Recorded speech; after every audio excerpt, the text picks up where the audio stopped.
Ana Maria, se for removida, vai sair. Pronto, pronto, finalmente começou a gravar. Eu digo, vou entrar, inclusive, um minutinho mais cedo para eu começar a gravar, porque eu não sei porque tá dando esse probleminha, né? No AB não deu, mas no EF eu lembro que é a segunda vez que ele fica um minuto aqui para conseguir começar a gravar. Show de bola, vamos lá ver quem tá aqui. A Janete, bom dia, querida Janete Rios. Rácios, bom dia, meu amigo. Rácios, como sempre, sempre presente.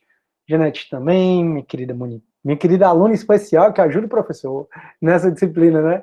Porque ela é monitora de processo penal, uma das melhores monitoras que tem. A gente estava até conversando sobre isso ontem, né? Que bom. E hoje ela me deu uma notícia boa.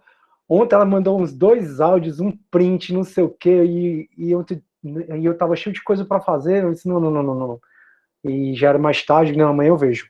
Aí hoje de manhã ela mandou mensagem. Professor, não precisa mais ouvir, eu já resolvi. Oh, rapaz, chega, foi assim, foi um deleite. Chegou, eu fiquei feliz. É... Júnior, não acho maldade não, cara, para ser bem sincero. Eu acho que o aluno ele pode optar, pelo menos na minha disciplina, em fazer ou prova ou trabalho. Tu vai ver como vai ter aluno que vai optar por fazer aquele trabalho. E aquele trabalho, você faz um mapa conceitual, você apresenta, enfim, tem gente que prefere, né? Dependendo da matéria e dependendo de como eu tivesse na matéria, e eu sou aluno também, né, como vocês, eu acho que eu talvez até optaria, mas assim, realmente fazer a prova vai ser bem mais tranquilo, assim, né, mais tranquilo em termos de trabalho, porque provavelmente todas as questões vão ser objetivas, né? Mas só você marcar lá, acabou. Aquele trabalho acaba dando mais trabalho, mas você tem mais segurança, talvez, alguma coisa assim, não sei. E aí, querida Fabiana, seja muito bem-vinda, ela aparecendo sempre, que bom. Uma obra de arte atrás dela. 2 obras de arte, ela e o quadro. Legal, show de bola. Pois tá, turma, sejam muito bem-vindos. Eu tenho uma notícia super boa, que hoje a gente acaba provas. Eu sei, turma, que para vocês parece que a matéria, eu não sei se vocês estão com essa sensação, né? Que pelo menos é a sensação que eu tenho. É como se eu não acabasse nunca essa matéria. E eu já ministro essa matéria há muitos anos, né? Em cursinho, e cursinho sempre cai. Com curso público, essa matéria sempre cai. E aí, cursinho eu tenho o quê? 10 aulas para ensinar o processo penal quase todo, né? 10 aulas de 3 horas. Aí eu já digo, galera, vai ser pelo menos 2 aulas, vai ser só sobre provas. Mas sabe o que é? June todo mundo. É porque são quase 100 artigos. Vocês se tocaram que a gente começou no 155, que é quando fala de teoria geral da prova, e a gente vai acabar hoje no 250. Então, como são quase 100 artigos, é por isso que muitas vezes a gente tem essa sensação que a matéria não evolui. Mas evolui sim. Não é à toa que a gente vai acabar agora. Aí o, aí o Júnior tá falando, peraí, o Francisco Júnior, né? O Júnior, verdade, vai dar certo. A Clara, ô Glória, a pobre da Clara também não aguenta mais. Pois é, e sabe o que é mais curioso? É que quando vocês estão fazendo um penal, aí o Rato está falando do grande Fábio, aí coincidentemente ele acabou de mandar uma mensagem, estou conversando aqui com ele, aí o lá em penal 2 e 3, principalmente quando você vê o crime, a maior dúvida de vocês é, mas como é que prova? Mas como é que prova? Aí o professor te dá uma resposta, mas ele diz assim, ó, isso aí tu vai ver com mais profundidade em processo penal 2. Pronto. Mas como é que prova? Exatamente como a gente está estudando aqui. Entenderam? E aí realmente tem matéria muito grande, penal 1, né? Teoria do crime. Nossa, teoria do crime, você só falta não acabar. E a matéria mais importante do direito penal todo é teoria do crime, não tem pra onde correr. Ah, mas vai dar certo, viu, Raça? Aí acaba provas e nós ganhamos uma prova, o Júnior está falando, então próxima semana vocês vão ter, vão ficar carentes, sentindo a minha falta, porque próxima semana a gente não vai se ver. Vocês vão fazer a prova no Unifor Online, igual como foi a V2, tá bom? A V1, aliás. A V2 vai ser igual a V1, no horário da aula, você entra no AVA e faz a prova de vocês. Fechou? Fechou? Já no final da aula, por favor, me lembrem de mostrar, que eu mostro. Eu não vou mostrar agora, porque geralmente assiste aula uns 40 e pouco, e eu tô vendo que só tem 26. Acho que é por conta do mundo Unifor, né? Aí a galera vai apresentar artigo, vai trabalhar, né, também na organização do evento. Enfim. Bora pra frente, turma. Vamos terminar esse negócio de prova. Chega, não aguento mais. E aí a gente termina hoje, Deus quiser. Vou começar a compartilhar minha tela aqui, turma, e eu vou pro CPP, tá bom? Turma, peraí que vai apresentar, pronto, já tá. Turma, então a gente vai entrar, né, na busca e apreensão, é o capítulo 9, a partir do 240, são 10 artigos com alguns parágrafos, eu vou começar a apresentar para vocês. Eu quero só que vocês lembrem algumas coisas. Primeiro, a gente já viu na teoria geral da prova, que eu já repeti isso várias vezes, que aqui no Brasil existe o sistema da paridade das provas. Todas as provas têm o mesmo valor, certo? Uma busca e apreensão, ela não vale nem mais nem menos do que uma prova testemunhal. Uma prova testemunhal não vale nem mais nem menos do que uma inquirição da vítima. Todas as provas têm o mesmo valor como regra. É óbvio que o juiz não pode condenar só com base na confissão, se ao final, ou apareceu mesmo no jornal, né? Eu devia ter salvado para vocês. Era meio que um tom de crítica, dizendo assim: inquérito policial, ação penal é arquivada, mesmo o indivíduo tendo confessado o crime. Acho que era inquérito policial arquivado, mesmo tendo confessado o crime. O inquérito policial pode ser arquivado, mesmo o cara tendo confessado o crime, se não tem outros elementos que corroborem para o crime ter acontecido, entendeu? Então, às vezes, o cara pode estar numa depressão enorme e ele chega lá na delegacia confessando um crime que ele não cometeu. Então, a confissão ela tem que ser levada com muita cautela pelo delegado, pelo juiz. Aí o jornal, né, feito por um jornalista, obviamente, que não é formado em direito, é meio questão de crítica, que como é que pode um inquérito policial ser arquivado, mesmo o cara tendo confessado? Pode. Então, assim, muito embora a confissão, na teoria, tenha o mesmo valor de uma busca e apreensão, de uma perícia, a bem da verdade, a confissão, para mim, é uma das provas que valem menos, né? Uma das provas que valem menos é a confissão. E também, turma, a gente viu na teoria geral da prova, eu também já repeti para vocês algumas vezes, além de todas as provas terem o mesmo valor, como regra, aqui existe a livre produção de provas. Você é livre para produzir as provas que você quiser produzir. Você não pode produzir, lógico, as provas ilícitas, a gente já conversou sobre isso, e também a única limitação é em relação ao estado das pessoas. Com relação ao estado das pessoas, o estado de nascido, de casado, de morto, todos os estados das pessoas, eles dizem respeito a você só prova por meio de certidão. Então, aquela menina, até comentei sobre esse exemplo com vocês, a Vala, uma amiga me ligando. Deixa eu só mandar mensagem. Depois eu mando mensagem para ela. Por isso que o meu computador veio assim, aí eu digo, Vala. Sim, o que acontece, turma? Aí eu até dei exemplo, aquela atriz, sempre esqueço o nome dela, é porque eu não gosto dela, eu não sempre esqueço o nome dela. Sabe aquela pessoa que você tem ranço do nada? Você precisa se trabalhar, porque você sabe que a pessoa não fez nada pra você, nem lhe conhece, você tem ranço dela? Pois é, sou eu e essa atriz aí. Jennifer Lawrence, negócio assim. Não sei por quê. Porque ela fez esse filme, que eu vou contar pra vocês, que é muito massa o filme, ela detona, mas acho que eu fiquei com o abuso dela depois que ela ganhou o Oscar lá para aquele filme que ela fez, que é um filme que ela era meio doida, e aí eu fiquei meio com o abuso dela, porque eu disse, rapaz, essa mulher não pode estar fazendo a coisa certa, não. E ela ganhou de alguém que eu gosto muito, acho que é por isso que eu peguei ranço da menina.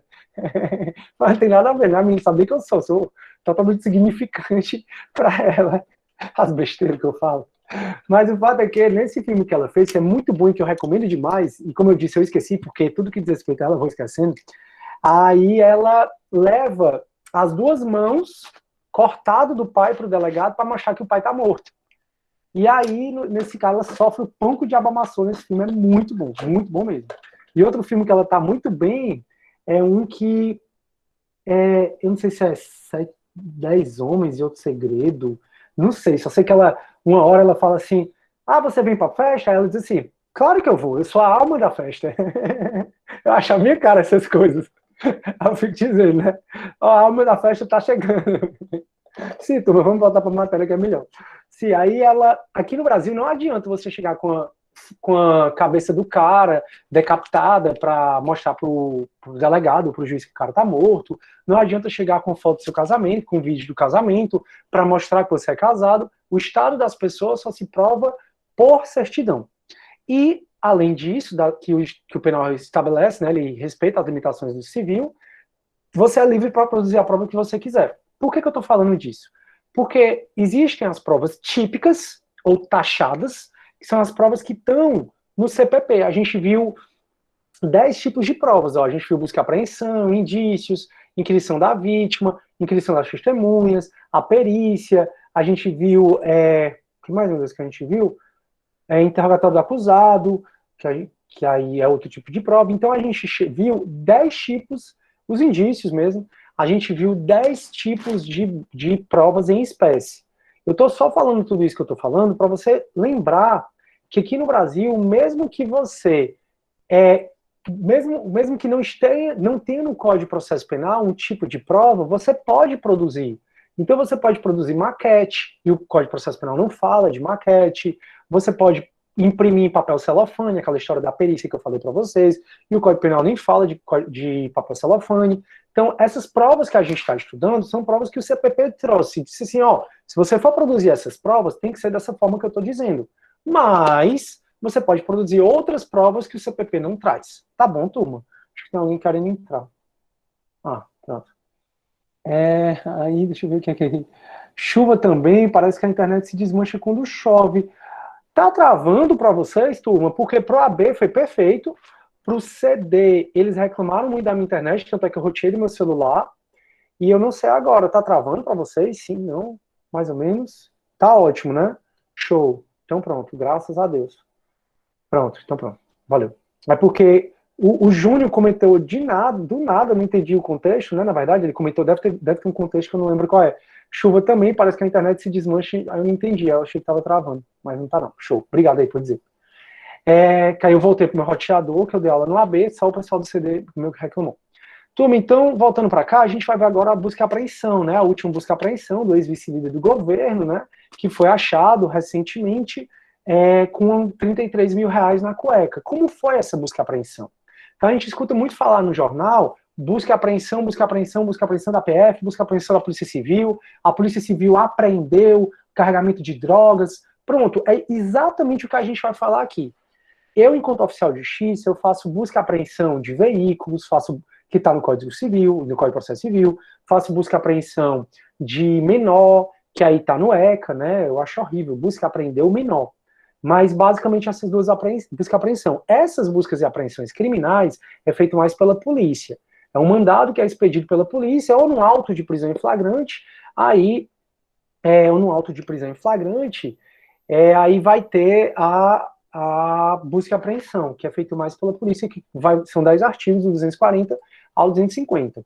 Aqui no Google, turma, eu botei assim, ó, busca e apreensão PF, e coloquei vídeos. Aí tem um bocado de vídeo, ó, para você assistir de busca e apreensão, tá? Eu vou colocar aqui no chat, para se vocês quiserem assistir alguma busca e apreensão, aqui não, para que se vocês quiserem assistir alguma busca e apreensão, vocês possam assistir, tá? Eu só botei no Google busca e apreensão PF, porque eu sempre gosto de dar essa conotação mais prática, e eu sou um oficial de justiça muito diligente, eu estou com poucos mandados para cumprir, e eu olhei os processos que eu tenho para cumprir agora, e não tem nenhum de busca e apreensão criminal, porque senão eu mostrava para vocês, mas eu não tenho aqui, mas dá para você assistir aí, pelo Google.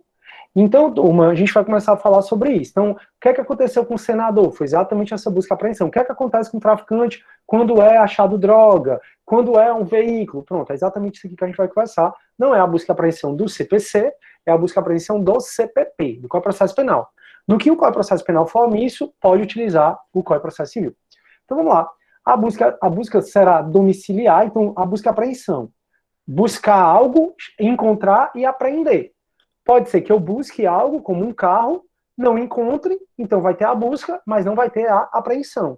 Então, busca é no sentido de procurar. A apreensão vai ser, achei, vou apreender.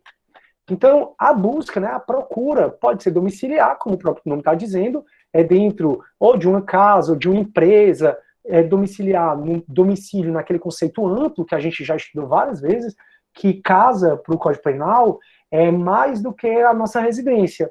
É qualquer compartimento não habitado. Então, na Unifor, tem cantos que é de livre circulação, tem cantos que não pode entrar qualquer pessoa. Ali é um domicílio. A boleia de caminhão, ali é um domicílio. Então, essa busca ela vai ser domiciliar, domicílio no sentido amplo, tá? Não é só casa, qualquer compartimento que não é de livre acesso ao público, e também a busca e apreensão pode ser, a busca, no caso, pode ser pessoal. Então, às vezes, a gente não vê a polícia, para as pessoas, deixa as pessoas assim, ela faz a tal da revista, pronto, aquilo é uma busca pessoal, é o que a gente vai estudar agora. Quando é que se vai proceder à busca domiciliar no âmbito penal, tá? Lembrando, proceder-se à busca domiciliar quando tem fundadas razões que autorizem para. A busca e apreensão, como regra, ela vai precisar de um mandado, tá bom? Mas nunca esqueçam, por favor, do artigo 5º 11 da Constituição. Janete, por favor, coloca aí no chat. O artigo 5º 11 da Constituição é o que fala que o nosso domicílio é inviolável. Então, a casa é asilo inviolável do indivíduo, nela ninguém podendo adentrar. Salvo. Aí a gente, durante o dia, por mandado, por flagrante delito, desastre para prestar socorro ou com consentimento, né, do morador. Então, tem 5 formas da gente entrar na casa de alguém. Consentindo, de noite, pelo flagrante delito, desastre ou para prestar socorro, de noite, ou com um mandado. A busca e apreensão, ela geralmente é feita por mandado.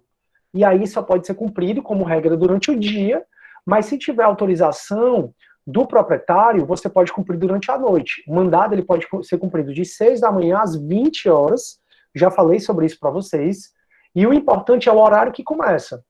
Então, a PF pode chegar na sua casa às 7h30 da noite com mandado de busca e apreensão, e pode continuar na sua casa até 2 horas da manhã. O importante é o horário que começa. Então, turma, quando é que vai haver essa busca domiciliar? Na grande maioria das vezes, com mandado. De acordo com o artigo 5º 11, o mandado só vai poder ser cumprido durante o dia, salvo se houver consentimento. Então, se houver consentimento, a polícia pode chegar aqui em casa 5 horas da manhã, 4 horas da manhã, se eu deixar, ela pode fazer a busca. Se não, ela fica lacrando o local para ninguém fugir, esperando das 6 horas da manhã para ela bater aqui na porta da minha casa para eu deixar ela entrar. Se eu não deixar ela entrar, se não houver resposta, ela vai, arromba tudo e entra, que é o que a gente vai discutir agora. Então, essa busca domiciliar, né, essa busca na boleia do caminhão, a busca na casa, a busca na empresa, a busca lá que foi feita com o senador, são buscas que são feitas, na grande maioria das vezes, com mandado judicial e, por consequência, durante o dia. Daí porque, às vezes, a PF chega no canto 4 horas da manhã, já fica lá esperando. Quando dá 6, ela começa a bater na porta para a pessoa abrir. Se a pessoa não abrir, ela tem autorização de chamar a testemunha e arrombar tudo, como a gente vai ver aqui. E aí, turma, se a busca não for domiciliar, aí a busca desculpa. Se a busca domiciliar não for com mandado, a busca pode ocorrer se tiver flagrante delito. Porque a própria Constituição Federal, no artigo 5º, inciso 11, ela diz que se tiver flagrante delito, a polícia pode adentrar dia ou noite. Então a polícia tem certeza, eu tenho muita fundada certeza que eu tenho um laboratório de drogas aqui em casa. Então, por acaso, eu assistindo esse vídeo aqui, aí alguém abriu a porta ali, aí deu para a polícia ver o meu laboratório de drogas ali, né? E a polícia já estava me investigando, aí quando ela tem certeza, rapaz, opa, ela começa a analisar essa aula aqui que está sendo gravada, aí vê, consegue dar o zoom para ver que tem um laboratório de droga. Quando a pessoa tem droga em casa, droga é um crime permanente, está todo o tempo ocorrendo, aí nesse caso é possível que a PF, que a polícia, adentre a minha casa dia ou noite sem mandado. Então essa busca domiciliar, de procurar coisas do crime, que a gente vai ver quando é que pode haver a busca domiciliar, ela vai ser, na grande maioria das vezes, por mandado durante o dia, mas mesmo com mandado pode ser feito de madrugada, se houver o consentimento, ou essa busca domiciliar pode ser feita durante o dia ou à noite, quando tem fundada certeza de que existe um laboratório de drogas, de que lá dentro está acontecendo um crime. Então, os vizinhos tá aqui em casa, aí tem uma mulher gritando, os vizinhos escutam barulho de porrada, aí meus vizinhos, eita, o Sidney tava batendo na mulher. Aí ligam para a polícia, se a polícia chega, vê essa confusão toda, a polícia está autorizada a entrar arrombando tudo mesmo sem mandado. Por quê? Porque a Constituição autoriza a violação do domicílio de maneira legal, com mandado durante o dia, durante o dia ou à noite, quando está em flagrante delito, ou ainda com consentimento do morador. Fora os casos de desastre para prestar socorro, que aí não entra muito aqui. Então, quando é que vai acontecer essa busca domiciliar, né? Que vai ser por mandado ou por flagrante delito, ou se tiver consentimento? Quando tiver fundadas razões, ó, fundadas, fundamentadas, motivadas, razões que autorizem para prender criminoso. Então, vamos buscar o criminoso lá na casa do Sidney? Eu acho que o Sidney está cometendo um crime de favorecimento pessoal. Crime de favorecimento pessoal está no 349 do Código Penal, vocês estudarem Penal 3. Favorecimento pessoal é você esconder o criminoso, alguém que é procurado pela polícia, e você esconder da polícia aquela pessoa, né? Então a polícia veio aqui em casa, ei, o Júnior tá aí, porque o Júnior tá sendo procurado por roubo. Não, Júnior tá aqui em casa não, mas o Júnior tá aqui escondido. Deu para entender? Isso é o favorecimento pessoal. Então, se tem fundada suspeita, não sei se vocês já assistiram, né, o filme que fala Quando Encontraram o Bin Laden, né? Massa o filme também. Aquela atriz, ela é incrível, incrível. E aí exatamente ela tá vendo que o Bin Laden tá se escondendo dentro de uma casa. Ah, tá, o Sidney tá escondendo, tem fundada suspeita que o Sidney tá escondendo o autor do crime, o juiz expede um mandado de busca e apreensão, de busca e apreensão, né? No caso de busca do criminoso, para saber se o criminoso está aqui. Achou o criminoso, no próprio mandado de busca, ele diz, encontrando o criminoso, autoriza a prisão preventiva. E óbvio que toda decisão do juiz deve ser motivada. Todo mundo já tem maturidade jurídica suficiente para dizer que o juiz não pode dar qualquer decisão sem motivar. Os únicos que podem dar qualquer decisão sem motivar são os jurados, e eu falei isso para vocês já. Então, turma, vai se fazer a busca domiciliar para prender criminosos, para prender coisas achadas ou obtidas por meio criminoso. Então, foi obtida, eu furtei o Júnior, e a impressora dele está aqui em casa. Aí o Júnior olha aqui pelo reflexo do espelho, ele está vendo a impressora, bate o print, manda para a polícia, aí a polícia representa, por um mandado de busca e apreensão, da impressora que eu furtei. Aí vem a pessoa aqui procurar essa impressora, achou, busca, apreende e devolve para o Júnior. Então, coisas achadas ou obtidas por meio criminosos, para apreender instrumentos de falsificação ou contrafação. Contrafação e falsificação são sinônimos de objetos falsificados ou contrafeitos. Então, aqui, para apreender máquina de fabricar dinheiro, para apreender máquina de fazer camisa falsa, sapato, tênis falso, roupa falsa. Apreender armas e munições, instrumentos utilizados na prática do crime, facão, os objetos da prática do crime, que aí, aqui acontece muito, né, com base nisso, quando vai no escritório de contabilidade, no teu escritório de advocacia, você já ouviu falar, que eles saem queimando tudo, que eles saem quebrando os computadores, escondendo os computadores. Muitas vezes tem apreensão, busca apreensão, com base nisso aqui, ó, instrumentos utilizados na prática do crime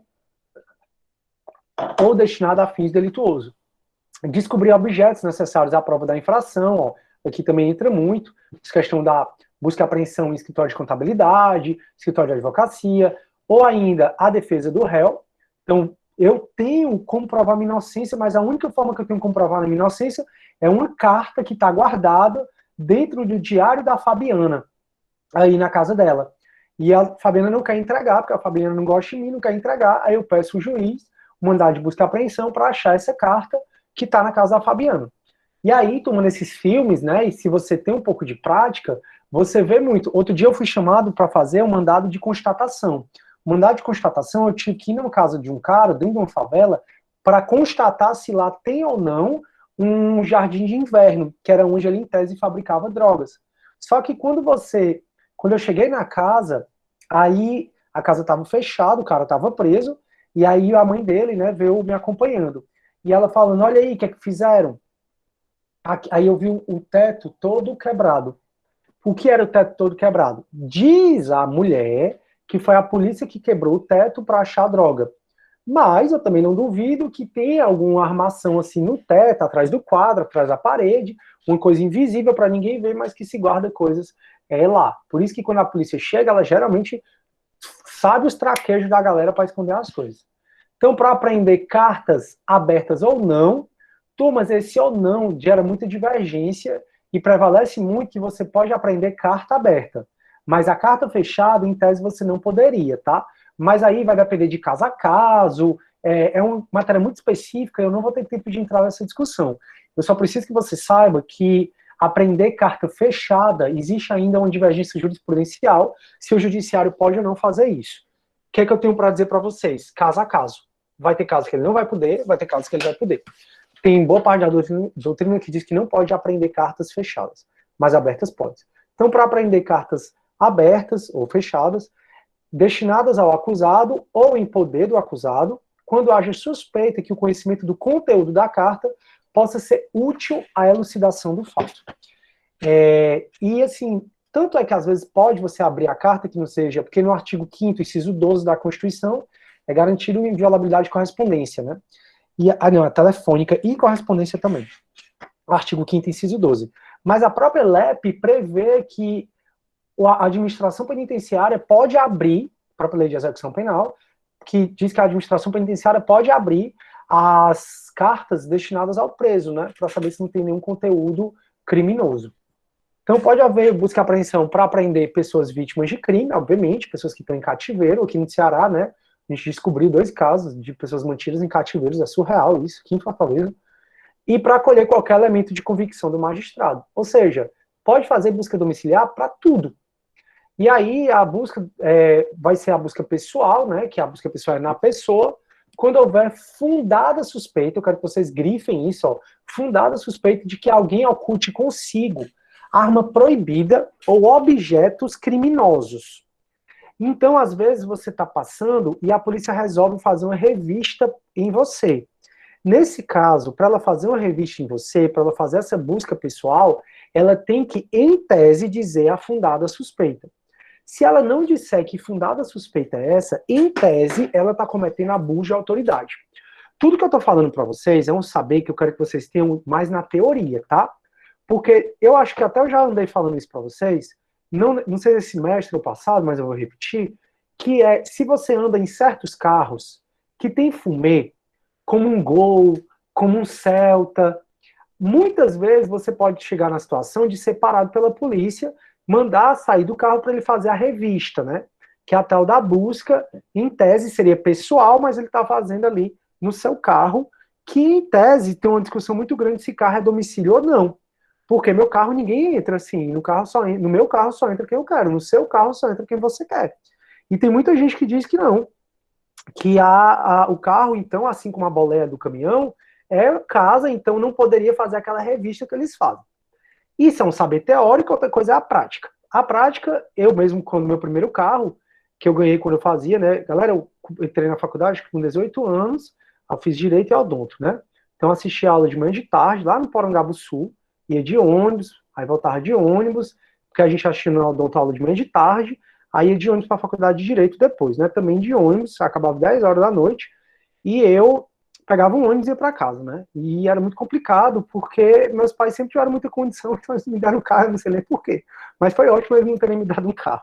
Aí eu ganhei um carro com 20 anos de idade. Foi a realização da minha vida, né? Porque você imagina aí, eu 2 anos, às vezes eu conseguia pegar o carro de casa, meus pais são 2, né? Mas tinham 4 carros, mas meus irmãos tinham um carro, né? Então, assim, às vezes eu conseguia pegar emprestado o carro da galera, mas a bem da verdade eu só fui ganhar meu primeiro carro com 20 anos, que foi um Celtinha. Nossa, o povo adorava me parar, porque tinha fumê e tal, aquela coisa toda. Adorava assim, né? Eu fui parado algumas vezes. E aí, quando eu fui parado, né? Numa única vez, o cara pediu para eu sair do carro, que ele foi fazer essa tal da revista, né? Foi até meio humilhante, que você tem que ficar, eu tinha uns 20 anos, tem que ficar com a mão no carro pro cara fazer. Para ele fazer tudo aquilo, foi super constrangedor. Mas para ele fazer tudo aquilo, ele precisa ter fundado a suspeita. E eu até, na época, já fazia direito, aí eu perguntei, tudo bem, meu amigo, eu só não tem problema, mas existe alguma fundada suspeita por o senhor estar fazendo isso? Aí, obviamente, graças a Deus, eu não levei um tapa na cara, porque naquela época eu acho que a polícia talvez fosse um pouco menos treinada, mas convém a gente falar disso agora. E aí, graças a Deus, eu não levei um tapa. E aí ele, não, é rotina, rotina. Aí eu saí do carro, é bom que você acompanhe. Aí na hora eu acompanhei, e depois aí eu acho que porque eu acompanhei, ele quis fazer essa revista pessoal, né? Mas essa revista pessoal, para ser feita, tem que ter fundada suspeita. Em tese, em não havendo fundada, em tese, rotina não é desculpa para ele fazer, e em tese ele estaria cometendo abuso de autoridade.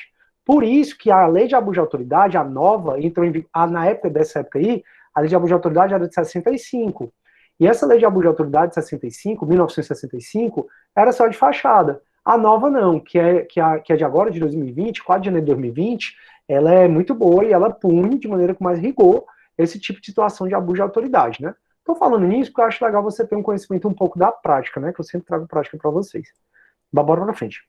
Aí, quando a autoridade policial ou judiciária não a realizar pessoalmente, a busca domiciliar deverá ser precedida de mandado. Turma, aqui dá a entender que o delegado pode pessoalmente, sem mandado, fazer a busca e a apreensão. Não pode.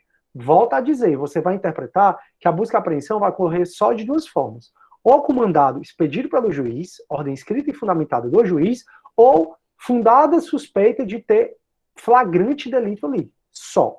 Se o delegado ele não pode ir sem mandado e sem haver suspeita de que está crime ocorrendo ali, né, tem um flagrante delito ocorrendo ali, ele não pode fazer a busca e apreensão, certo? Salvo se tiver flagrante, né? Aí, 242. A busca poderá ser determinada de ofício pelo magistrado ou requerimento de qualquer das partes. O que é que deve conter o mandado de busca e apreensão? Indicar o mais precisamente possível a casa que será realizada a diligência. Turma, se o mandado é de busca e apreensão para o apartamento Corinthians, número 20, então, por exemplo, o nome do meu condomínio é Condomínio Vila Amazon. Aí o busca e apreensão para cá, casa 4, que é a minha. Se o mandado está escrito que a busca e apreensão é na minha casa 4, ainda que ele chegue aqui e veja que tem outras provas na casa 6, a polícia não pode ir para a casa 6. A polícia pode ficar na casa 4, a menos que o que tenha na casa 6 seja um crime permanente, né, como o caso de drogas, de armamento, de arma proibida. Aí ele pode, mas ele pode porque ele pode ir, porque está em flagrante delito lá. Mas ele chegou numa casa, a OAB adora cobrar isso. Ele chegou aqui na minha casa, viu várias fotos de crimes acontecendo na casa do Júnior, mas foi crimes que aconteceram lá e acabou. A polícia não pode chegar lá na casa do Júnior de uma vez, não. Tem que ir para o endereço da diligência. Ponto. Então, indicar o mais precisamente a casa em que for realizada a diligência. Se está no condomínio todo, tem que motivar, porque é no condomínio todo. Se o juiz não motivar que é no condomínio todo, aquela busca e apreensão se torna prova ilícita e tem que ser desentranhada, como a gente já viu. Então, tem que indicar o mais precisamente possível. Ah, mas o mais preciso é buscar no condomínio todo. Beleza, seu juiz. Então, fundamente bem direitinho, porque tem que ser no condomínio todo. E o nome do respectivo proprietário morador, ou no caso de busca pessoal, né, na pessoa, o nome da pessoa que terá de sofrê-la ou sinais que a identifique. Então, se for busca pessoal, que é na pessoa. Mencionar os motivos, os fundamentos e a finalidade da diligência, ser subscrito pelo escrivão e assinado pelo juiz. Nessa época, o policial, o delegado, na verdade, ele tinha, em 1941, o poder de expedir mandado de busca e apreensão. Ele não tem mais esse poder. Se houver ordem de prisão, constará do próprio texto do mandado de busca. É o que eu disse para vocês. Estão desconfiando que eu estou escondendo um criminoso aqui na minha casa, que eu estou cometendo um crime de favorecimento pessoal. Vê o mandado de busca desse criminoso aqui para minha casa, e aí o mandado já tem que conter que se achar o indivíduo, tem que já prender. Então, pode prender preventivamente, ou temporariamente, dependendo da prisão, né? Que a gente já estudou isso mais passado. Então, se houver ordem de prisão, constará no próprio texto de mandado de busca. Então, busque o Júnior na casa do Cida e, em achando, já o prenda preventivamente. E tem que motivar. Não será permitida a apreensão de documento em poder do defensor ou do acusado, salvo quando constituir elemento do corpo de delito. Corpo de delito é do crime em si. Então, o que tiver com o advogado, a regra é que não vai ter não pode haver busca e apreensão nos escritórios de advocacia. Na disciplina de deontologia, vocês vão estudar um pouco melhor isso. Mas, em regra, não vai poder haver, salvo quando o que o defensor, o advogado, está guardando no escritório dele é o próprio crime em si, é o próprio rastro do crime em si. Então, o próprio documento em si, é a própria fraude em si, é o que ele está guardando. E aí vai poder haver, mas como regra, não vai poder ser apreendida documento em poder do defensor do acusado, salvo quando ele é o crime em si, o rastro do crime em si. Por isso que às vezes você vê busca e apreensão em escritório de advocacia, mas é algo que é mais delimitado no estatuto da OAB, por isso que na disciplina de deontologia o professor vai explicar isso para vocês. Aí, 244. A busca independerá de mandado no caso de prisão. Ou, aí olha aqui ele repetindo, ó, houver, opa, desculpa aí, galera. Ou, olha, repetindo aqui, ó, quando houver fundada suspeita de que a pessoa esteja na posse de arma proibida ou objetos ou papel que constitua corpo de delito. Ou a medida quando for determinada no curso de busca domiciliar. Então vamos com calma bem aí, vamos ver ponto por ponto daí, ó. A busca sempre vai ter que ter mandado. Quando não vai ter que ter mandado? Quando houver prisão em flagrante. Não é qualquer prisão. Lembre que o nosso Código de Processo Penal ele teve inspiração italiana na época do fascismo. Então, a nossa fascismo é um regime autoritário que vários direitos fundamentais nossos não são respeitados. Com o tempo, o Código de Processo Penal foi sendo alterado para retirar essas questões autoritárias, mas algumas permanecem. Então, quando você interpretar que prisão tem que ser prisão em flagrante. Então, a busca pessoal, independente de mandado, no caso de prisão em flagrante, ou quando houver fundada suspeita de que a pessoa esteja na posse de arma proibida. Estar com posse de arma proibida é um crime que está no Estatuto de Desarmamento, então já é um flagrante delito. Ou de objetos ou papéis que constituam um corpo de delito. Só se constituir crime ter esse corpo de delito. Então eu estou com um cheque falsificado aqui no meu bolso ou aqui na minha casa, o delegado não pode chegar aqui e já ir arrombando para poder pegar esse cheque, não. Ele precisa de um mandado. Então, turma, para resumir, como é que você vai interpretar esse artigo 244? É dizer o seguinte, só pode haver busca se tiver ou mandado ou flagrante delito. Ponto. Todas essas exceções aqui hoje devem ser interpretadas se eu estou com objeto do corpo de delito e constitui crime permanente, e constitui flagrante delito, certo? Então interpreta que a busca só vai poder haver se houver prisão ou fundada suspeita de que você está cometendo algum crime ou tem um mandado, né? Então essa questão de fundada suspeita aqui é aquele que o policial falou para mim, rotina, que não é fundada suspeita, isso aí não é justificativo. Mas graças a Deus eu não levei um tapa. Aí o 245 está dizendo assim, ó, vocês estão com dúvida?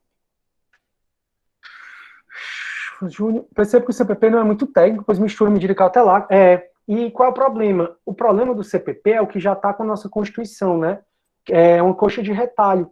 Então o CPP de 41 já sofreu grandes reformas. Veio o pacote de crime, em 2008 vieram 3 leis. O CPP todo tempo é uma coxinha de retalho, cara. Por isso que ele você tem essa sensação mesmo, ô Júnior, que ele é meio atécnico. Para você ver, uma das matérias que vocês vão estudar comigo é o habeas corpus. E no CPP, o habeas corpus está como recurso. Como vocês já sabem, porque vocês já viram o Constitucional 3, eu acho, o habeas corpus é um remédio constitucional e os remédios constitucionais são ações impugnativas autônomas. Então, realmente, o CPP é todo cheio de falha.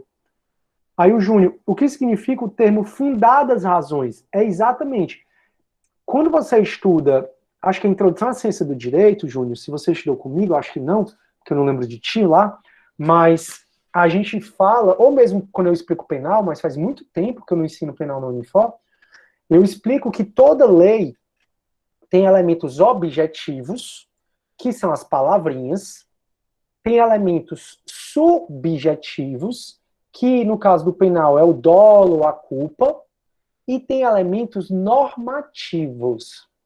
Elementos normativos, Júnior, é exatamente termos que o legislador coloca e que vai dar uma margem muito grande de interpretação para o juiz. Então, o que é fundadas razões? Quem vai te dizer é o juiz no caso concreto. Esse é um termo que a gente chama de termo normativo.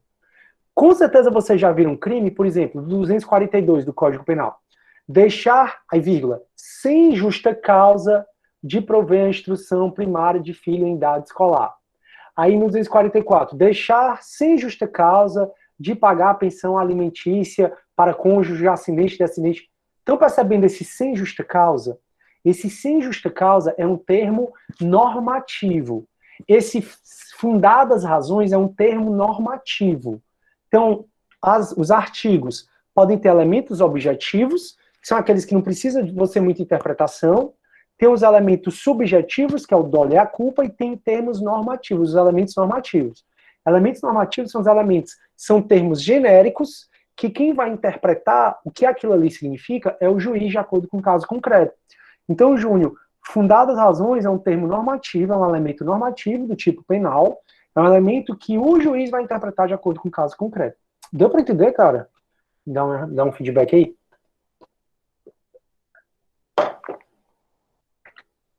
Não sei se ele ainda está aí, porque ele geralmente liga, mas se não tiver, beleza, já expliquei. Vamos lá. Turma, então as buscas domiciliares são executadas de dia, como eu já falei para vocês. Dia para a gente é de 6 da manhã às 20 horas da noite, só importa o horário do começo. Tem que começar de dia, pode terminar à noite. Salvo se o morador consentir que se realizem à noite. Aí à noite pode tudo.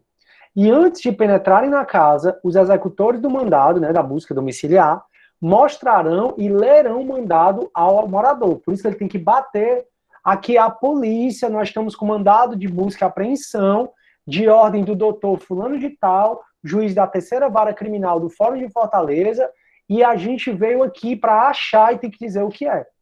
Então os executores, antes de entrarem na casa, eles vão mostrar e ler o mandado ao morador, ou quem represente o morador, intimando em seguida a abrir a porta. Abra a porta. Se você não abrir, eu vou contar até 10 e vou arrombar. Abra a porta. É muito o que a gente vê em filme. Se a autoridade que dá a busca declarar previamente sua qualidade, se a própria autoridade der a busca, né, declarar previamente a sua qualidade e falar o objeto da diligência. Né, eu sou o delegado fulano de tal, eu vou aqui abrir a porta. Em caso de desobediência, ou seja, em caso dela ser intimada, a polícia intimar a pessoa para abrir a porta, ler o mandado e a pessoa continuar assim abrindo, aí a porta será arrombada e forçada a entrada. Recalcitrando o morador, ou seja, se o morador estiver perturbando, se o morador estiver querendo esconder, às vezes, por exemplo, a coisa que a polícia está procurando está dentro de um baú, aí o cara vai e se senta no baú. Aí, ou então, tem aqui, na minha casa, tem uma gaveta que está fechada a chave. Aí a polícia procurando, se nem abre essa gaveta, digo, abro não. Então, se eu atrapalhar nesse sentido, né, será permitido o emprego de força contra as coisas existentes no interior da casa para o descobrimento do que se procura. Então, eu não tenho opção. Ou eu abro o armário que eles querem que eu abra, ou eles vão arrombar. Não tem esse negócio, você não pode fazer isso. Pode, porque é uma consequência do mandado, é poder arrombar as coisas que estão dentro se o morador não colaborar. Nos casos do parágrafo 2º e 3º, que é arrombar a porta da casa ou arrombar as coisas dentro da casa, quando ausentes os moradores, devendo, neste caso, ser intimado a assistir à diligência qualquer vizinho, se houver e estiver presente. Então, eu não estou em casa, passei 4 meses aí da pandemia na casa de praia, e a polícia veio aqui e eu não estava. Então, a polícia vai, arromba a porta da minha casa mesmo, arromba meus armários, já que eu não estou aqui em casa, mas chama qualquer vizinho, se for possível, para assistir à diligência. E aí, o que se discute muito com a polícia hoje é que todos os policiais, isso em, se não me engano, é Paraná, quase já todos os policiais usam câmeras na própria farda, para exatamente evitar de que eles possam cometer abuso no exercício do poder, ou ainda evitar que eles sejam acusados indevidamente por ter cometido abuso, porque a cara do processo penal, quando vocês tiverem um pouco mais de prática, vocês vão notar que a cara do acusado na delegacia ele confessa, e aí, na frente do juiz, quando o juiz perguntar, você confessou? Você continua mantendo? Aí, não, doutor, eu confessei, mas eu quero retirar a confissão. Isso é orientado pelo advogado já, né? Aí ele pergunta assim, o juiz, e por que você confessou se você não foi você? Ah, porque o delegado me forçou, porque eles me bateram. Aí eles querem aprontar para o delegado. Aí, cada vez mais, a polícia, os governos estão comprando câmeras para ficar na própria farda do policial. E o policial não pode desligar. Durante toda a operação, né? Durante toda a rotina, todo o dia de trabalho dele. Então, se é determinada a pessoa, a coisa que vai se procurar, ou seja, se eu já sei o que é que eu estou procurando, o morador vai ser intimado a mostrar. Então, Sidney, esse mandado diz aqui para você nos indicar onde você está escondendo o Júnior aqui na sua casa. Aí ele vai me intimar. Sidney, esse mandado é para você dizer cadê a impressora que você fabrica dinheiro. E aí ele vou ser intimado para poder mostrar, né? Aí descoberta a pessoa ou a coisa que se procura será imediatamente apreendida e posta sob custódia da autoridade dos seus agentes. Então, busca a coisa, achou, apreende a coisa. E aí fica na posse da autoridade. Terminando a diligência, os executores lavrarão auto circunstanciado.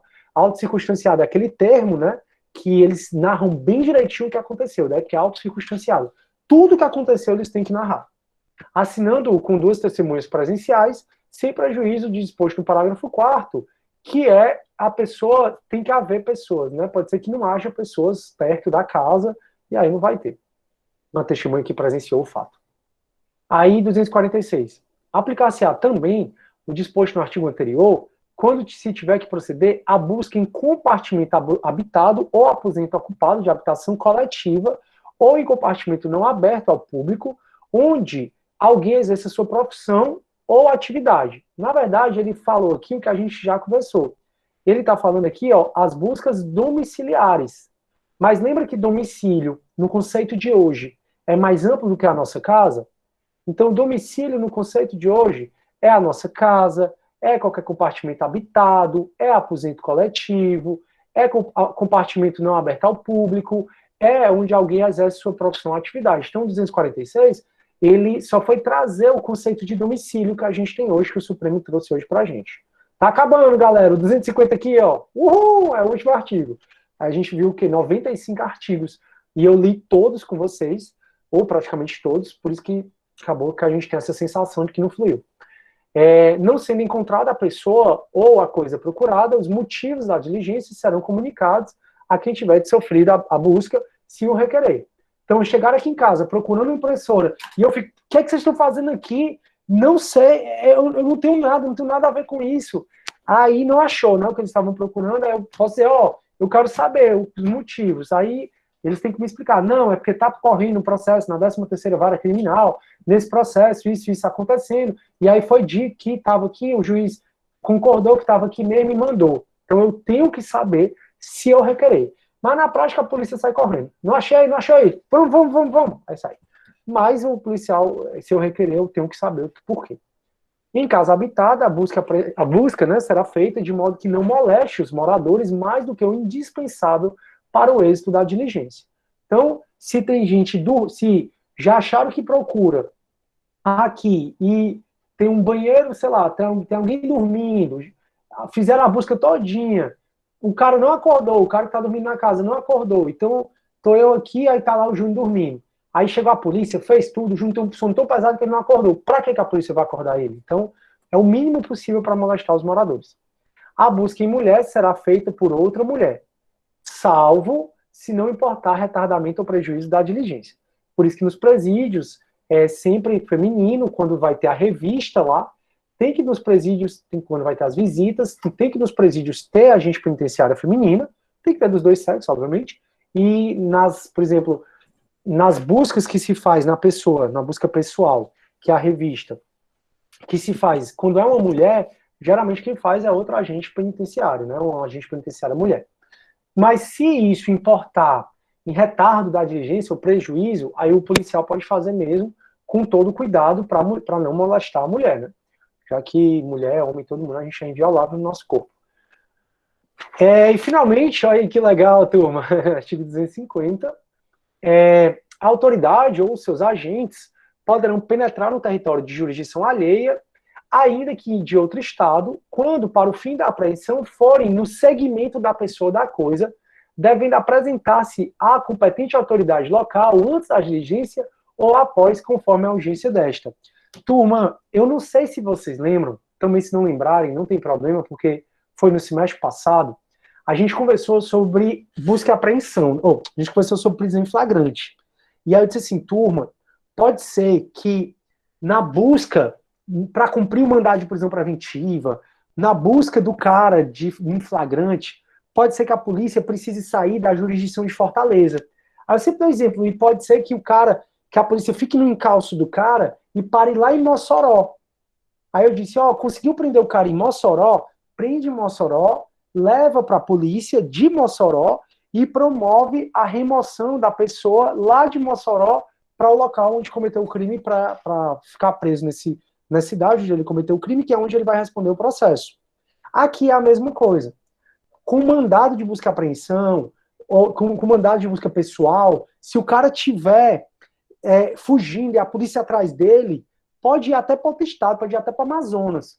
Acabou lá, prende a pessoa, apresenta a autoridade policial e promove a remoção da pessoa para cá. Então, o que a gente viu sobre prisão em flagrante, sobre cumprimento de mandado de prisão preventiva e temporária, vale para cá também. Entender se a autoridade ou seus agentes, entender se há que a autoridade ou seus agentes vão em seguimento da pessoa a coisa quando, tendo conhecimento direto de sua remoção ou transporte, a seguirem sem interrupção, embora depois percam de vista. Ou seja, sabe que tem um carregamento de drogas aqui em casa. E aí o meu advogado ligou, Sidney, foge agora, porque acabou de sair aqui um mandado no fórum, e o mandado é para entrar na tua casa e prender esse caminhão. Aí eu vou e saio, aí a polícia chega aqui, aí o porteiro diz assim, não, ele acabou de sair, foi para lá. Aí a polícia começa a ver as câmeras para saber onde é que eu estou indo. Então, nesse caso, a polícia está em perseguição. Então, quando é que a polícia está em seguimento e perseguição? Quando tendo conhecimento direto da remoção ou transporte da coisa a ser buscada, a seguirem sem interrupção, ainda que percam de vista. Lembra quando eu falei em flagrante? Eu disse, galera, quanto tempo dura o flagrante? Lembra? Aí tem uma lenda urbana que diz que é 24 horas, mas na verdade, o flagrante ele dura enquanto durar a perseguição. Interrompeu a perseguição, não tem mais flagrante, não tem mais perseguição. Então, aqui na busca e apreensão é a mesma coisa. E também é em segmento, ainda que não tenha avistado, mas sabendo por informações fidedignas ou circunstanciadas, que está sendo removido ou transportado em determinada direção, forem ao seu encalço. Então pode ser que a polícia, que foi o caso do meu porteiro, né? Que não, ele foi para ali. E aí ele começa a tentar obter informação da onde eu tô. E aí começa a me seguir. Então isso é segmento, né? É a perseguição. Fica mais fácil vocês entenderem segmento como perseguição. E finalmente, o último dispositivo, e a gente acaba a matéria provas. Uhul! Se as autoridades locais tiverem fundadas razões para duvidar da legitimidade das pessoas que, nas referidas diligências, entrarem pelos seus distritos, ou da legalidade dos mandados que apresentarem, poderão exigir as provas dessa legitimidade, mas de modo que não frustre a diligência. Então, chegar um policial aqui, ele não está fardado, ele não está com o distintivo dele, e ele nem me mostra o mandado. Aí eu posso me recusar. Eu posso dizer, não. Não, me desculpe, enquanto o senhor não me mostrar o seu crachá, o seu distintivo, quando o senhor não mostrar o mandado, eu não vou cumprir, eu não vou abrir a porta. Aí eu tenho o direito de saber. Aí ele, pô, então eu vou arrombar. Se ele arrombar e ele não me mostrar o mandado, ou ele não me mostrar o distintivo dele, as coisas que ele tem que mostrar, é abuso de autoridade. Deu para entender, turma, tá aí? Eu acho que sim. Pessoal, eu vou precisar de um minutinho, tá? Só um minuto, eu venho já pra gente, porque hoje eu ainda quero continuar pra gente terminar o procedimento ordinário, então ela não acabou não. Esperem só um pouquinho.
Pronto, turma, vou ter aqui, desculpa aí. Deixa eu ver aqui. Aí o Júnior diz assim, na prática, como deve ser feita a busca e apreensão nos escritórios de advocacia? Júnior, pra gente ir pra aí, a gente tem que falar do estatuto da OAB, cara. Eu vou ter que mudar de assunto, e meu assunto já é grande demais pra gente fazer isso, pra gente falar sobre os detalhes, tá? Então eu vou deixar para o professor de deontologia mesmo. Aí, ô Júnior, quais são as distinções entre apreensão, sequestro, arresto no processo penal? É igual ao do processo civil, tá? É a mesma coisa. O arresto, a gente arresta quando não é uma coisa mais determinada, né? Isso aí, Júnior, é matéria de processo penal 3, inclusive. Vou até mostrar aqui, para se você quiser assistir, porque o processo penal, ele faz bem a distinção. Deixa eu ver qual é o artigo, peraí. Deixa eu ver. Pronto, acho que é aqui. Quer dizer assim, ó. O arresto do imóvel poderá ser decretado no início. O arresto é quando é coisa mais geral, para garantir a questão do pagamento do crime. O sequestro, quando já se diz o que é, qual é o bem que você vai sequestrar, já é específico. E a hipoteca legal é mais no sentido de quando a lei traz que determinada coisa, que geralmente é um imóvel, é garantia de outra. Então, a mesma coisa do civil e do processo civil, mas não é matéria da gente. Tá bom, Júnior? Eu vou me limitar a falar só sobre isso, porque é muito grande. Ó, tudo bem, eu vejo no Estatuto do AB, show. Beleza. Pois, turma, agora o que é que a gente vai fazer, tá bom? Mas sempre muito pertinente, tá, Júnior? A tua pergunta, eu nunca gosto de deixar o aluno sem muita resposta, mas é porque realmente eu preciso adiantar o conteúdo, ó, para vocês verem onde é que a gente está, né? Deixa eu pegar aqui, ó, o nosso AVA, só para vocês verem como a gente já viu coisa e como falta muita coisa a ver. Só provas, né? São 95 artigos. Então, ó, a gente já viu, para vocês terem noção, ó, ato de comunicação processual, da prova, a gente acabou agora, a gente vai ir para a unidade, a gente está na unidade 3, que aqui eu tenho que ver procedimento ordinário sumário, tenho que ver júri e tenho que ver drogas. Então eu não consegui nem sair da unidade 3 ainda. Aí tudo bem que as unidades de sentença, eu já conversei com vocês no semestre passado, mas nem todo mundo foi meu aluno, e talvez vocês não lembrem direito, mas eu vou falar de novo, que é mutácio, emendácio libelli, também falar de sentença condenatória, absolutória, gestão da penalidade, essa aqui é bem mais rápida. Mas, ó, eu ainda estou na unidade 3. Eu vou acabar uma parte, acabei a unidade 2, vou acabar a unidade 3, uma parte dela agora, depois da AV2 eu começo a falar de júri, que também é um dos cento e tantos artigos, e aí depois drogas, na verdade eu vou logo falar de drogas, que é mais rápido, e aí eu vou para aí eu vou aqui, né, quando eu acabar aqui, aí eu vou falar de sentença junto, né, nesses unidades 3. Então acabei a 2, vou acabar a 5, vou acabar a 3, aí eu sigo, mas ainda vai faltar, ó, nulidade, recurso e ações impugnativas autônomas. É surreal, meu amigo. Esse conteúdo aqui pra gente ver é surreal. Mas bora pra frente. Pessoal, vocês lembram desse arquivo? Eu vou mandar para a Janete quando acabar a aula, a minha querida aluna Janete, ela vai mandar para vocês quando acabar a aula aqui, tá bom? Então a gente foi vendo, né, os procedimentos penais, que é a unidade 3 que a gente está. A gente viu que o procedimento pode ser comum ou especial, e o procedimento ele vai ser em regra especial. Se ele não for especial, é comum. E aí, se o procedimento é comum, ele vai ser ou ordinário, ou sumário, ou sumaríssimo. E o que vai determinar se é ordinário, sumário ou sumaríssimo é a pena máxima em abstrato do crime, como a gente já conversou. Aí a gente está falando de procedimento comum, ordinário e sumário. E aí a gente viu que tem um oferecimento da denúncia, vai para o juiz, que recebe ou rejeita. Se o juiz recebe, ele determina a citação, pode ser pessoal ou ficta, aí aqui eu expliquei toda a unidade 1. Aí depois da citação tem a resposta à acusação, que aqui é a defesa do réu, o momento de arrolar testemunhas, falei disso milhões de vezes na aula passada. Se você é a acusação, é na denúncia ou na queixa. Se você é a defesa, é na resposta à acusação. Porque depois da resposta à acusação, vai para o juiz, que ou dá a decisão de absolvição sumária, e a gente já conversou sobre isso, ou ele marca a audiência de instrução. E aí a gente parou exatamente aqui, a audiência de instrução, que é a produção de provas, para ensinar a unidade 2 toda, que eu comecei e terminei, né? E aí, na audiência de instrução, a forma como ela é feita está no artigo 400, que é primeiro ouvir o ofendido, depois testemunha de acusação, depois testemunha de defesa, depois peritos. Deixa eu tirar logo a minha setinha aqui. Depois peritos, depois pode fazer a cariação, se for o caso, depois pode fazer reconhecimento de coisas e pessoas, e por último é ouvido quem? O acusado. Então a forma de fazer audiência é dessa forma. Então, a forma de fazer a audiência, né, que a gente está conversando aqui sobre a audiência de instrução, é sempre dessa forma. Eu já disse que não precisa ter todos esses atos, mas se tiver, vai ser feito dessa forma. Aí, turma, o que é que eu queria que vocês soubessem, né, agora? Que aí a gente viu, né, a prova, tudo, pode ser que tenha ou não ofendido ou vítima, pode ser que tenha ou não testemunha, não é obrigado ter, mas o fato é que o acusado ele sempre é o último a ser ouvido e isso está cada vez mais importante. O único caso que o acusado não é o único a ser ouvido, falei já 200 vezes também, é na lei de drogas, que não é o último a ser ouvido. Na lei de drogas ele é o primeiro a ser ouvido, mas eu vou falar da lei de drogas quando a gente passar a prova. Aí, pessoal, depois daqui, o que é que acontece, né? Depois da audiência de instrução. Aí vem para o momento das alegações finais. Então, chega o momento das alegações finais. Essas alegações finais, ela vai poder, turma, ser escrita. Essas alegações finais, ela vai poder ser escrita. E escrita a gente chama de memoriais. As alegações finais vai poder ser escrita, que a gente chama de memoriais, ou memoriais escritos, que está no artigo 403, parágrafo 3º, só conferir aqui, 403, parágrafo 3º, 403, parágrafo 3º, nossa, isso não vai ter, deixa eu só ver se é o 403, parágrafo 3º mesmo, então, que eu vou ter que ler com vocês mesmo, parágrafo 3º, isso, que vai ser do 403, parágrafo 3º, do CPP, ou, turma, um pouquinho mais para cá, ou essas alegações finais, vai ser oral. E aqui esses memoriais é de 5 dias, tá? 5 dias sucessivos.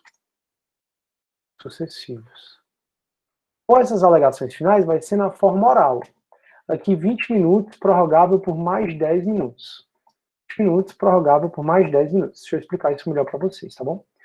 Turma, na teoria, certo? Como o processo penal tem que ser muito rápido, o legislador quer que essa audiência seja realizada tudo num dia só. Ah, professor, não deu para realizar num dia só, porque já estavam cansados, porque tem algum problema? Não tem o menor problema. Isso não tira a unidade da audiência. Porque a audiência de instrução deveria ser instrução e julgamento. Vocês já ouviram falar nisso? Que deveria ser audiência de instrução e julgamento? Por quê? Porque o legislador, como o processo penal tem que ser rápido, quer que o juiz escute todo mundo na audiência, e já na audiência peça para a primeira acusação e depois a defesa fazer as alegações finais. E as alegações finais, turma, é o último momento que você tem para convencer o juiz do seu ponto de vista. Então, as alegações finais é o último momento que você tem para convencer o juiz do seu ponto de vista. Porque depois das alegações finais, vai vir a sentença. O magistrado, ele vai decidir depois das alegações finais, né? Então, depois das alegações finais, vai vir a sentença. Então, qual é o último momento que você tem para convencer o juiz? O último momento que você tem para convencer o juiz é exatamente nas alegações finais. Como é que o legislador quer que seja? Quer que seja oral. Então, a regra, na teoria, era para ser oral. A regra, na teoria... meu Deus. A regra, na teoria, era para ser oral. 20 minutos e para acusação, depois pode prorrogar por mais 10 minutos, e aí 10 minutos de extensão. Primeiro a acusação fala e depois a defesa fala. Sempre é assim. E aí depois o juiz dá a sentença aqui do magistrado pode ser uma sentença de absolvição, a gente vai estudar, está no 386, pode ser uma sentença de condenação, que está no 397, eu vou estudar com vocês, pode ser uma sentença de extinção da punibilidade.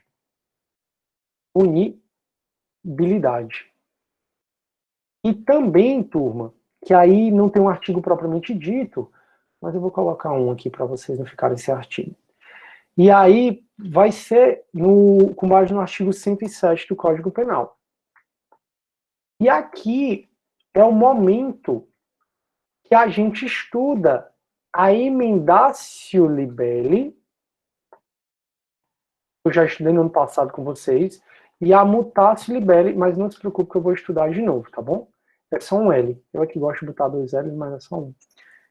Licença, Sidney, Pode só para falar. me situar. Pronto, só para me situar, a gente está em qual parte do processo? A gente... Terminou a audiência de instrução, aí agora tem alegações finais, é isso? Isso. Exatamente, do jeito que tá aí a setinha, cara. Vou explicar melhor, deixa eu só escrever aqui, que vai ficar mais fácil. Peraí, só escrever aqui, pronto. Pronto, turma. Ó, a gente está vendo o procedimento comum, ordinário e sumário. Então, assim, quando vocês atuarem num crime de roubo, num crime de furto qualificado, num crime de porte ilegal de arma, nesses crimes que acontecem mais, né? No crime de estelionato, vai seguir esse passo a passo. Eu falei para vocês que procedimento significa um conjunto de atos processuais concatenados um no outro para o juiz seguir. Então, o juiz criminal, quando ele recebeu uma denúncia ou uma queixa por um crime que vai seguir o procedimento ordinário ou sumário, que aí o sumário, a pena máxima dele é superior a 2 anos, o ordinário, a pena máxima é superior a 4 anos, então o juiz recebeu uma denúncia de um roubo, estelionato, de um crime de corrupção passiva, corrupção ativa, de concussão. O juiz recebeu a denúncia, quem vai fazer esse passo a passo aqui é o juiz. Então o juiz, como ele é o presidente, ele que tem que saber esse passo a passo. Aí o juiz vai ter que saber que após o oferecimento da denúncia ou a queixa, ele vai receber ou vai rejeitar. Se ele receber, ele vai citar para o cara se defender. Todos esses passos tem que haver, sob pena de nulidade. Então, depois da audiência, em tese era para ser uma audiência de instrução e julgamento. Nessa audiência de instrução e julgamento, o legislador quer que o juiz faça a instrução, que é ouvir todo mundo, faça as alegações finais, que exceda a forma oral, e o legislador quer que o juiz já julgue em audiência. Daí porque a audiência é de instrução e julgamento. Mas, turma, na prática acaba sendo quase impossível fazer isso. Por quê? Porque, ó, ofendido, 8 testemunhos de acusação, 8 testemunhos de defesa, perito, aí o povo já ouviu todo mundo, tá todo mundo cansado, aí vai ter alegações finais, oral, de meia hora para acusação e meia hora para defesa, para depois o juiz já dar a decisão? Não. Vai ser muito, muito, muito difícil isso acontecer. Por isso que, na prática, acaba que os juízes convertem muito as alegações finais em memoriais, os memoriais escritos. Então, quando acaba a audiência de instrução, ele olha para a acusação e diz assim, acusação, você quer produzir provas ainda? Ou tá bom? Não, tá bom, juiz. Defesa, você quer produzir provas ainda? Ou tá bom? A defesa, não, tá bom, juiz. Se a acusação ou defesa pedir mais prova, o juiz vai decidir na hora se vai mandar produzir ou não essa prova e vai, se for o caso de mandar produzir, aí ele manda produzir essa prova e a galera se manifesta por meio dos memoriais. Pode falar.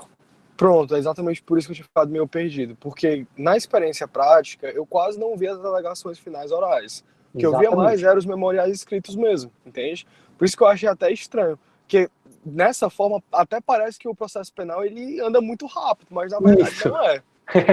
Isso, Vitor, para você ver, né, como quando a gente vai para a prática, a gente aprende outro processo penal, outro processo civil, a gente aprende que juízes têm seu código penal, seu código de processo civil, ó, o próprio pacote de crime aí, a confusão que tá dando. Minha gente, enfim, o fato é que, Vitor, na teoria, se você lê, como eu vou ler aqui com vocês, tudo isso era para ter sido feito, Vitor, era para fazer na teoria num dia só. Ouve todo mundo num dia só. Já faz as alegações finais orais num dia só. E aí o juiz já dá a sentença num dia só. Na prática, o juiz olha para a acusação quer produzir testemunho, ou quer produzir provas, ou está satisfeito? Estou satisfeito. Isso depois, né? Quando termina de ouvir o acusado, aí o juiz pergunta, a acusação quer produzir prova? Não. Defesa quer produzir prova? Não. Pois então, aí o juiz fala, vocês saem daqui intimados para apresentar alegações finais na forma escrita. Quando o juiz fala isso, é porque ele está intimando as pessoas para apresentar os memoriais escritos. As alegações finais é a última fase antes da sentença. Então é aqui que você tem que convencer o juiz.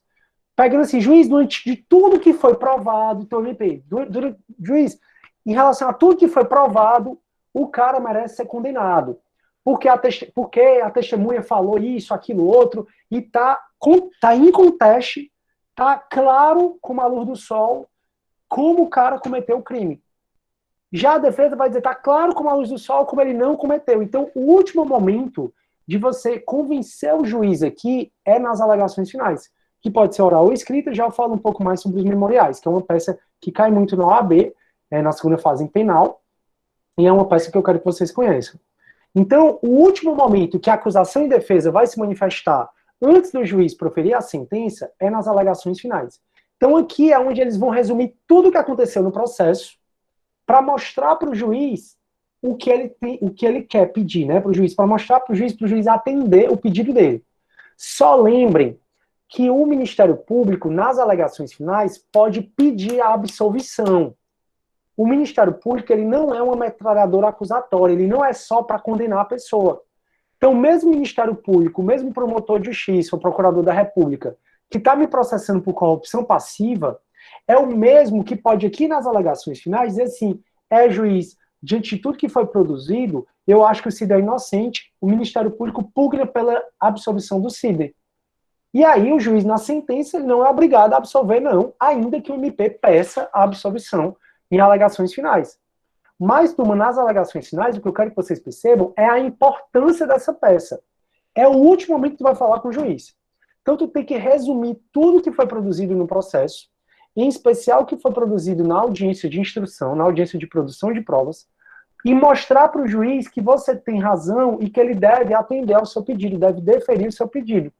Que o seu pedido pode ser absolvição, no caso, se você for defesa, ou mesmo Ministério Público, condenação, se você for por parte da acusação, ou extinção da punibilidade. Pode ser extinção da punibilidade pela prescrição, pela anistia, pela morte, pela graça, pelo indulto. Então, vocês que fizeram Pena 1, o professor de Pena 1 viu o artigo 107 do Código Penal, que tem as causas que extinguem a punibilidade. Quando a causa extingue a punibilidade, o juiz não está nem dizendo que o cara foi absolvido ou culpado. O juiz está só dizendo que o Estado perdeu o ius puniendi. O ius puniendi é o direito de punir do Estado. Então, quando o crime está prescrito, o juiz só se limita a declarar extinta a punibilidade pela prescrição. Se está prescrito, o Estado perdeu o ius puniendi. Se o Estado perdeu o ius puniendi, o Estado não pode mais investigar, processar, nem executar a pena de ninguém. Então, ao final, pode ser que, nas alegações finais, tanto o MP como defesa pugnem pela extinção da punibilidade pela prescrição, pela extinção da punibilidade pela decadência, pela extinção da punibilidade pela morte, pelo indulto, pela graça. E aí o juiz, ao proferir a sentença, ele pode fazer três coisas, né? Que é ou absolver, ou condenar, ou extinguir a punibilidade. E é nesse momento que o juiz vai aplicar, emendar sua mutatio libelli, que eu vou deixar para explicar depois da prova. Mas antes da gente terminar, né, eu queria conversar um pouco mais sobre as alegações finais. Então você está percebendo que a função das alegações finais, seja na forma escrita, seja na forma oral, é tentar resumir tudo o que ocorreu no processo e mostrar para o juiz que você tem razão em pedir a absolvição, a condenação ou a extinção da punibilidade do acusado. É o último momento que você vai falar com o juiz. Depois daqui, o juiz vai decidir.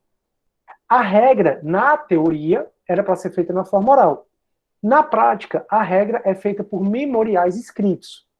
Então, o juiz, na audiência, já intima o Ministério Público para, no prazo de 5 dias, apresentar memoriais escritos.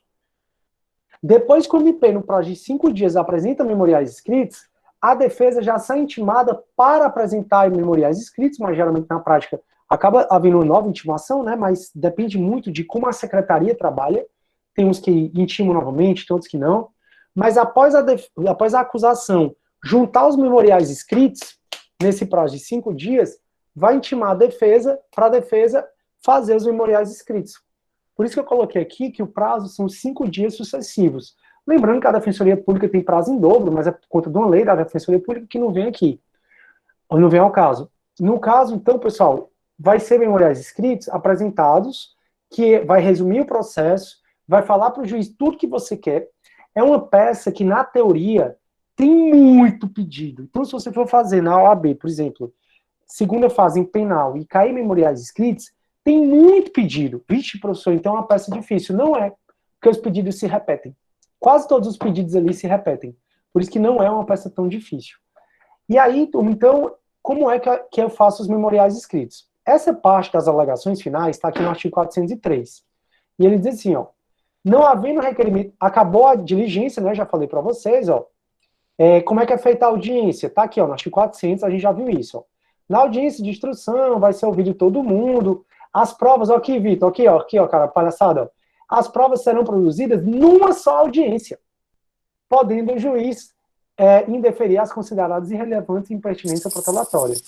Definição de utopia, isso aí, viu? Exatamente. Mas, cara, é impossível você ouvir a vítima, 8 testemunhos de acusação, 8 testemunhos de defesa, fora arruma de processo que você tem para fazer, arruma de gente procurando você.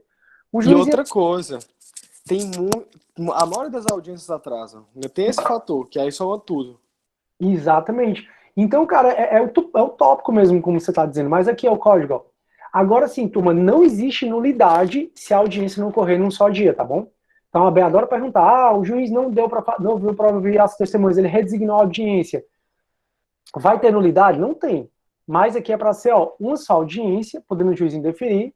Os esclarecimentos dos peritos dependerão do prévio requerimento das partes, a gente já conversou sobre isso, as partes podem, em prazo de 10 dias, né, requerer os esclarecimentos dos peritos. Aí, na instrução, poderá ser inquirido até 8 testemunhas arroladas pela acusação e 8 pela defesa, isso no procedimento ordinário.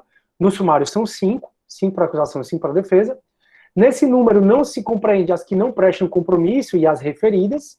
Então, as que não prestam compromisso, a gente já conversou, é a família, que pode se recusar depois, menores de 14 anos e os deficientes. E as testemunhas referidas é aquela referida em audiência que a gente falou na aula passada. A parte pode desistir da inquirição de qualquer das testemunhas arroladas, salvo quando for imprescindível para o juiz entender a coisa. Até porque o juiz pode arrolar testemunha, né? O juiz pode ouvir testemunhas, na verdade.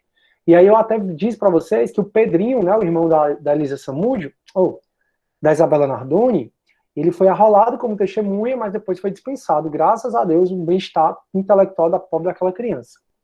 Aí, ó, teve toda a audiência, né? Aí diz assim, ó, produzidas as provas, todas essas audiências aqui, tudo isso do artigo 400, aí vai dizer, ao final da audiência, o MP, o querelante, o assistente, ou seja, a acusação, e a seguir o acusado, poderão requerer diligências cuja necessidade se origine das circunstâncias ou fatos apurados na instrução. Então, é nesse momento que o juiz acabou de ouvir o acusado, aí ele diz assim, dou por encerrado, então, a audiência de instrução, pergunto se a acusação quer produzir alguma diligência. Ah, não, estou satisfeito. Pergunto se a defesa quer produzir as diligências. Estou satisfeito. Aí ele vem para o artigo 403. Aí ele, não, doutor, eu queria ouvir outra testemunha, a testemunha referida. Aí o juiz decide na hora se é pertinente ou não, escutar mais uma testemunha. Se o juiz achar que sim, marca a audiência, escuta o acusado de novo, e aí o juiz encerra a audiência mais uma vez e pergunta, e aí galera, querem produzir provas? Acusação? Não quero. Defesa? Não quero. Aí ele encerra a audiência de instrução e aí bota para a parte das alegações finais. Então, escutou todo mundo, o juiz ainda pergunta para a acusação e a defesa se querem produzir diligências. E eles não querendo, aí o juiz passa para a parte de alegações finais, que entra aqui no artigo 403 do CPP, que a gente está conversando. Então, no 403, assim, ó, não havendo requerimento de diligência ou sendo indeferido pelo juiz, né, ouvir mais uma testemunha, serão oferecidas as alegações finais orais. Ó, aqui, Vitor, a regra, por 20 minutos, respectivamente, pela acusação e pela defesa, prorrogável por mais 10 minutos, proferindo o juiz em seguir a sentença. Tá entendendo, Vitor, por que eu falei que, na teoria, o legislador quer que tudo isso aconteça tudo de uma vez, que na prática não tem como isso acontecer? Então, na teoria, tudo isso é para acontecer de uma vez. Você tá vendo aqui, ó, não tô mentindo. E aí, mas na prática não dá. E aí o juiz... Vai, pode falar. Até por questão de prejuízo de direitos, né? Porque muitas vezes ter um tempo a mais no memorial é ideal para até fundamentar alguma coisa melhor, acrescentar alguma prova que antes não tinha contato com aquela prova, entende? Então, assim, mais tempo, às vezes, é uma estratégia extremamente positiva. Com certeza, mais tempo em processo penal é tudo, cara, porque tá prescrevendo. E como você está dizendo, mais tempo implica você poder construir uma tese jurídica, uma estratégia de defesa melhor. analisando melhor tudo que foi produzido. Porque a gente tem que levar em consideração, pessoal, que às vezes, terminando um processo penal desse, tem 200 páginas, tem 800, tem 1.000 e tantas. Olha a Lava Jato. A Lava Jato, deixa eu ver quantas páginas tem a Lava Jato, quanto é que tá? Que o número que eu tenho é de 2 anos atrás. Levando em consideração todos os outros processos, né? Porque já tem vários processos associados à Lava Jato. Exatamente. Então você, mais que processo, que tem muito prova emprestada. Ó, não sei se tem. Não sei quantas páginas tem a Lava Jato. Eu tinha pego esse número, pessoal. Que o Moro, ele cuspiu um pouco no sistema acusatório, foi, viu? Mas que ele trabalhou pra cacete, ele trabalhou. Porque, Isso é verdade. meu amigo... Isso aí é verdade. Ó, em março de 2014, não tem aqui, mas eu tinha visto, ó, 38 faz que é 2014, para vocês verem. Então vocês percebem, turma, o quanto que o processo penal ele pode ser grande. Então, como o Vitor está dizendo, às vezes analisar os autos não é tão simples, porque tem que analisar a perícia do inquérito, que foi feita há 3 anos atrás. E aí, por isso que na prática, muito embora na teoria o legislador mande que seja feito tudo uma vez, na prática não acontece isso. Se houver mais de um acusado, o tempo para a defesa será individual. Então, se houver mais um acusado e é o mesmo advogado, o advogado pode usar 20 minutos para o parágrafo mais 10 para defender um, 20 minutos para o parágrafo mais 10 para defender outro. Se forem advogados separados, aí o juiz concede o tempo do memorial para um, depois o tempo do memorial para outro. Ao assistente do Ministério Público, após a manifestação do Ministério Público, são concedidos 10 minutos, prorrogado por igual período a defesa também. Então, se tiver insistência de acusação, o MP vai falar por 10 minutos, o MP vai falar por 20 minutos, parágrafo mais 10, o assistente de acusação vai falar por mais 10 minutos, e a defesa, além daquele 20, parágrafo mais 10, a defesa vai ter mais 10 minutos ainda. E aí vem a exceção. Olha aqui, Vitor, que é o memorial, né, que acaba sendo a prática na regra. A prática na regra. Acaba sendo a regra na prática. Então, o juiz poderá, considerando a complexidade do caso, ou o número de acusados, conceder às partes o prazo de 5 dias sucessivos para a apresentação de memoriais. Nesse caso, terá o prazo de 10 dias para proferir a sentença. Parece palhaçada, né? Ô, comédia, faz parte.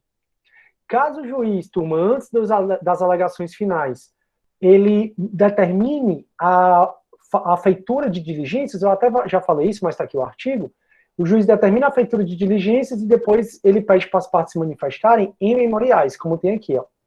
Ordenada a diligência considerada imprescindível, isso antes dos memoriais, de ofício ao requerimento da parte, a audiência será concluída sem as alegações finais.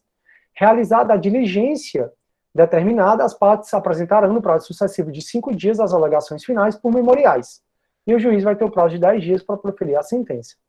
De tudo que ocorreu em audiência vai ser lavrado em livro próprio, o termo em livro próprio, assinado pelo juiz e pelas partes. Por isso que quando acaba a audiência, sai os analistas tudo doido para pegar a assinatura do juiz, do promotor e dos advogados. Sempre que possível, o registro de depoimentos investigados, indiciado, ofendido, testemunho, será feito por meio de recurso de gravação magnética. E aí, isso existe mesmo. Aqui está no meu SAGE. O meu SAGE está fora do ar agora.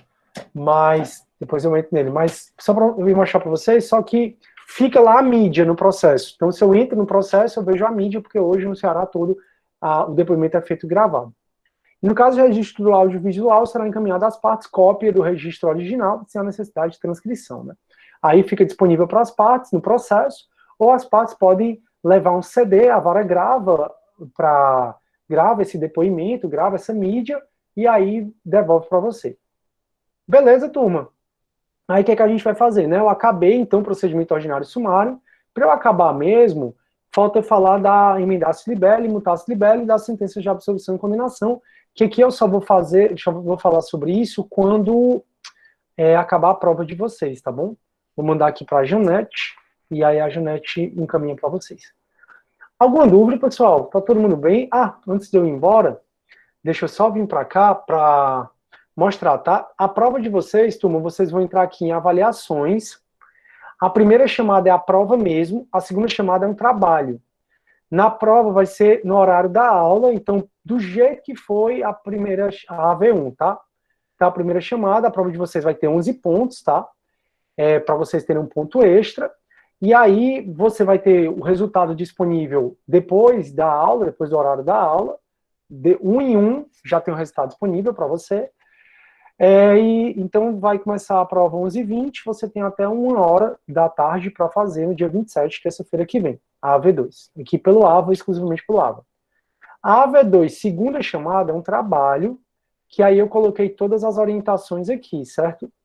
Você vai clicar nas orientações e vai ver que eu estou pedindo para você fazer um mapa mental ou conceitual de algum dos assuntos. Aí você tem que informar para a genética os assuntos, né, para você.